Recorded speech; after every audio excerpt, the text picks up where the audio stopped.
Sevgili dostlarım hepinize merhaba. Ben Başkan 35. Öncelikle hepiniz kanalıma hoş geldiniz. Evet sevgili dostlarım bu videomuz içerisinde sizlerle birlikte dolar kurunu değerlendireceğiz. Dolar kurunda özellikle kritik rakamlarımız var.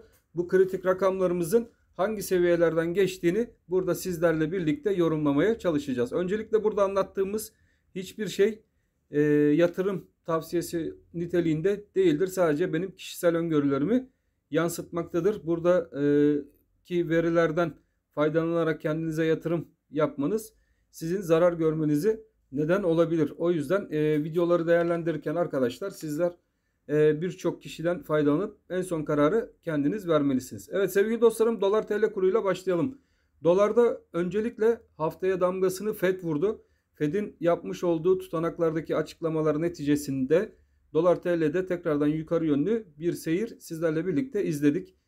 Doların bundan sonraki seyrine dair neler olabileceğiyle ilgili önemli kapanışlar geldi. Artık bu önemli kapanışların sonucunda bizler dolar TL kurunda hangi destekleri, hangi direnç noktalarını takip edeceğiz ve dolardaki yakın zamanda gelebilecek rakamlar hangi seviyelerden geçiyor? Bunları sizlerle bu video içerisinde teknik analiz yöntemini kullanaraktan bulmaya çalışacağız. Şimdi öncelikle dolar TL kuruna temel analiz durumuyla bakacak olursak ülke içerisindeki bazı sebepler biliyorsunuz dolar azlığı ve dolar arayışı içerisinde olduğumuz bir dönemden geçiyoruz ve bu dönem içerisinde Merkez Bankası'nın uygulanmak istediği bazı yöntemler var. Fakat bu bazı yöntemler de bugün itibariyle pek de iyi bir sonuç vermişe benzemiyor.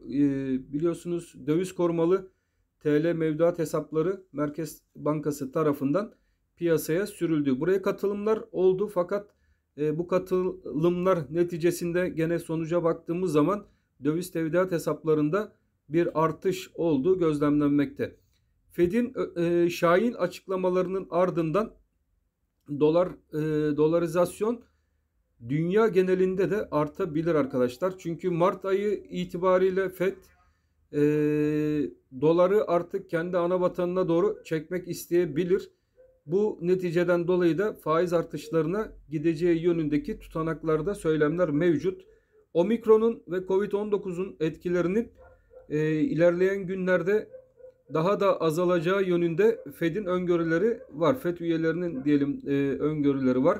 Ekonomideki toparlanma ayrıca işsizlik başvurularının da %4'ler civarlarında ABD ekonomisinde gelişme gösterdiğinden dolayı ilerleyen günlerde Fed artık fazla miktarda bastığı dolarları tekrardan ana vatanına dönebilmesi için faiz arttırımlarına başlayabilir. Öte yandan gene Avrupa Merkez Bankası, İngiltere Merkez Bankası faiz arttırımlarına başlayabilir.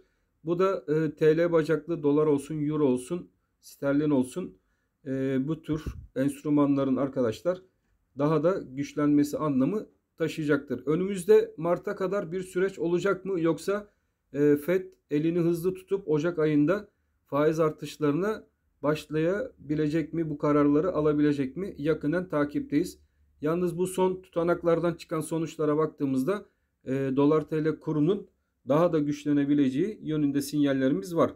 Teknik açıdan dolar TL kurunu inceleyecek olursak dolar TL kurunda artık bizler için 13.34 bölgesi 13.34 bölgesi önemli bir destek konumuna geçmiş durumda. Yukarıda ise tam şu bölge aralığından geçen 14.07. Evet şuradaki 14.07 önemli bir direnç noktası olacaktır arkadaşlar. 14.07 13.34 aralığı artık bizler için çok önemli. Stop noktamızı da gene bu 13.34 seviyesine doğru çekebiliriz. Bu hafta şuradaki aralık yani 14.07 aralığı dikkatli bir şekilde takipte kalacağız. Çünkü burada 14.07'de bir de merkez gerçeği var. Merkez Bankası da buradan ufak ufak dolara müdahale ettiği görülmekte. Maliye Bakanı Sayın Nebati'nin söylediği gibi de kur bizim umrumuzda değil şeklinde hala açıklamalar geliyor. Ayrıca Merkez Bankası tarafından da gene faiz indirimlerine devam edilebilir yönünde sinyaller bu hafta bizler için önemli olacak. Bu sinyalleri de takipte kalacağız. Ayrıca yeni enstrümanlar geliştirilebilir mi Merkez Bankası tarafından?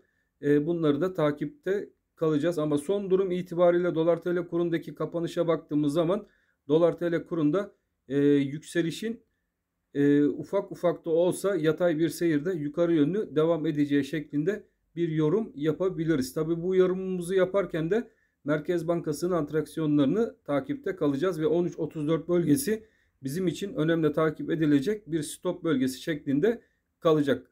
14.07 neden önemli? 14.07 yukarı yönlü kırılır. Bu seviye üzerinde arkadaşlar kapanışlar görmeye başlar isek bu sefer dolar TL kurunda 15.26 seviyesindeki dirence doğru yukarı yönlü hareketler de izlememiz maalesef ki kaçınılmaz olacaktır. O yüzden 14.07 bu hafta bizim için çok önemli. Fed'in yapacağı açıklamalar, ayrıca Biden'ın da gene dolarla ilgili açıklamaları var.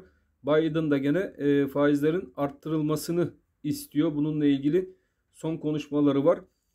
Hepsinden çıkan sonuca bakar isek doların 2022 yılı içerisinde arkadaşlar özellikle orta ve uzun vadede güçlü seyrinin devam edebileceğini söyleyebiliriz. Herhangi bir değişiklik olmadığı sürece. Ülke tarafına, Türkiye içi tarafa baktığımız zaman enflasyonun çok yüksek seyrettiği arkadaşlar, bu yüksek enflasyon aşağı yönlü düşürülemediği sürece vatandaşların da maalesef ki dolara ilgisi her zaman için diri kalmakta. Gönül ister ki bu enflasyonist baskı sürecinin bir an önce bitmesi ve fiyatların aşağı yönlü gelebilmesi. Fakat dolar düşüyor. Fiyatlara baktığımız zaman elektrik fiyatları olsun, doğalgaz fiyatları, gıda fiyatları, petrol fiyatları, motorun fiyatları olsun. Dolar düşüyor fakat hiçbiri aşağı yönlü gelmiyor. Hatta üstüne daha da zamlar geliyor. Bu da bize acaba fiyatlama 18 TL üzerinden piyasada yapılmaya başlandı mı algısını maalesef yaratıyor. İnşallah ileriki günlerde dolar TL kurundaki artış bu kadar fazla olmaz. Fakat biz yatırımcılar için bir teknik analiz yapıyoruz ve bu teknik analiz üzerinden ve fiyatların gidebileceği seviyeler üzerinden rakamlara baktığımız zaman yön maalesef ki dolar TL kurunda hala da yukarı yönlü gözükmekte arkadaşlar. İlerleyen günlerde kapanışlar nasıl olur? Merkez Bankası dolar stoklarında bir artış, bir para bulma olayına gidebilir mi? Bu rezervleri arttırabilir mi? Bunları da yakinen takip ediyoruz. Fakat son duruma baktığımız zaman Merkez Bankası'nın da eli maalesef ki zayıf gözükmekte. Dolar miktarını arttırma yönündeki çabalarının da şu an itibariyle sonuçsuz kaldığı gözükmekte. Belki ilerleyen günlerde yaz sezonunda turizmden kaynaklı olarak bir gelir akışı, dolar akışı, döviz akışı ülkemize olabilir. Bunları da tabii yakinen takip edeceğiz. Fakat kısada baktığımız zaman dolar TL kurundaki geri çekilmeleri vatandaşların da maalesef ki alım yönünde değerlendiği de gözükmekte. Şimdilik dolar TL kuru ile ilgili son durumumuz bu şekilde. İlerleyen günlerde bir değişme, bir gelişme olursa bunu gene videolarımız içerisinde sizlere anlatırız. Ben hepinizi çok seviyorum. Hepiniz Allah'a emanet olun. Hoşça kalın arkadaşlar.